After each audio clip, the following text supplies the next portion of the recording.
1990 সালে তিনি এসেছিলেন আমাদের দাঁতনে নদী বাণিজ্য সংক্রান্ত কিছু তথ্য সংগ্রহ করতে। সেই সময় নরেন বিশ্বাস দাঁতন হাই স্কুলের হেডমাস্টার মশাই, ওনার সঙ্গে পরিচয় এবং এই মোগলমারিতে ওনার আসা। এখানে এসে স্থানীয় মানুষের সঙ্গে কিছুটা জিনিস উনি জানতে পেরেছিলেন যে পুরনো দিনের কিছু নিদর্শন যে ক্লাবঘর তৈরির সময় পাওয়া গেছিলো সেগুলো রাখা ছিল। সেগুলোকে দেখার পরে তিনি এখানে খনন কার্য শুরু করেন 2003-04 সালে।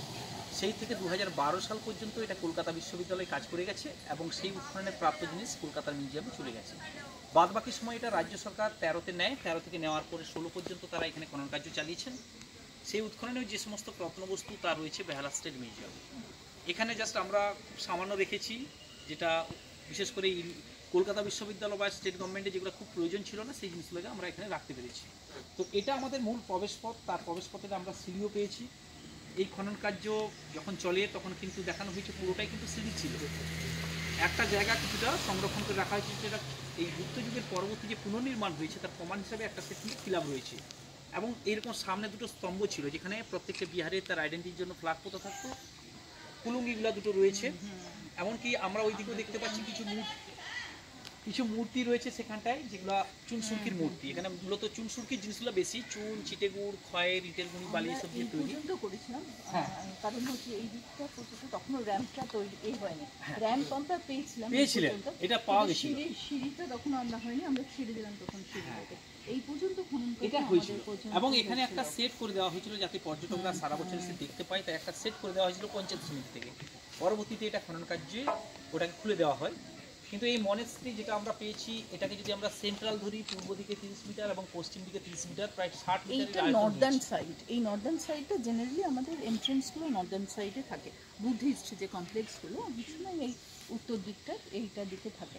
আমরা শুরু করেছিলাম কাজটা যখন প্রথম দিকে, সেটা আমাদের 2004-05 একবারই প্রথম হয়েছে। তারপর 2006 থেকে রেগুলার আমাদের এক্সকাভেশন হয়েছে ইউনিভার্সিটির আন্ডারে, সেটা আমরা মেনলি করেছিলাম ইস্টার্ন সাইডটা।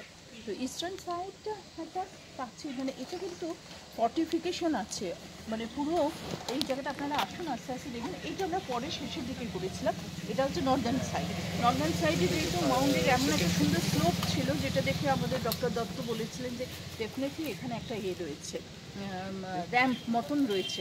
আলটিমেটলি আমরা দেখলাম হ্যাঁ, র্যাম্পটা ওই সিঁড়িরই ধারের এই পর্যন্ত আমরা খনন কার্য করতে পেরেছিলাম। পরবর্তীকালে স্টেট ডাইরেক্টরেট নিয়ে নেয়। কিন্তু যেটা ভীষণ সুন্দর, যেটা মানে এর বৈশিষ্ট্য যেটা, সেটা হচ্ছে যে স্টাকো এমন একটা মেটেরিয়াল, যে মেটেরিয়ালটা দিয়ে পুরো ওয়ালগুলোকে তারা ডেকোরেট করেছিল। সেটা আপনারা আসুন, ওরা দেখাবো আপনাদের।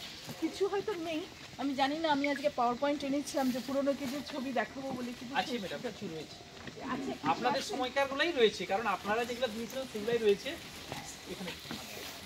যেগুলো কাজ করতে স্টেটের সেভাবে কিছু নেই, ওরা সাবধানে দেবেন। অসাধারণ, মানে মানে বলা যায় না যে একদম এত বড় একটা বৃহৎ মনাস্ট্রি, এবং সেটা যে কীভাবে সাজানো ছিল, সে সাজানো না দেখলে আমরা যখন খনন কার্য করেছি, একটা ওয়াল ইস্টার্ন দিকে, এই দিকটা হচ্ছে মূলত ইস্টার্ন দিকে পুরোটা হচ্ছে সাদা। আমরা পঙ্খের কাজ করি না, সাদা আমাদের পঙ্খ আগেকার দিনে ছিল, যে পুরো দেয়ালটা পঙ্খ দিয়ে কাজ করা সাদা। এটা ঠিক সেই মেটেরিয়ালটাই, চুন, বিভিন্ন রকম মেটেরিয়াল ইনগ্রিডিয়েন্টস দিয়ে, তার সঙ্গে চিটেগুড় থাকতে পারে, বিভিন্ন রকম, মানে মেনলি হচ্ছে স্ল্যাক লাইম আর কি। এইটা দিয়ে ওরা পুরোটাকে করেছে, দেয়ালটাকে প্লাস্টার করেছে। তো সেইটা এবং ডেকোরেশন, অসাধারণ ডেকোরেশন।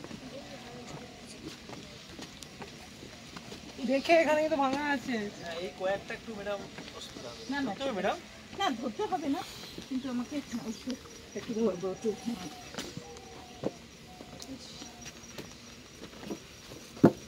না করলেই পারছো, আমরা চেয়েছিলাম এটা নিচে ওই যেমন ইট বসানো থাকে ওইগুলো দিলে সব থেকে ভালো ছিল, ওটা ভাঙা।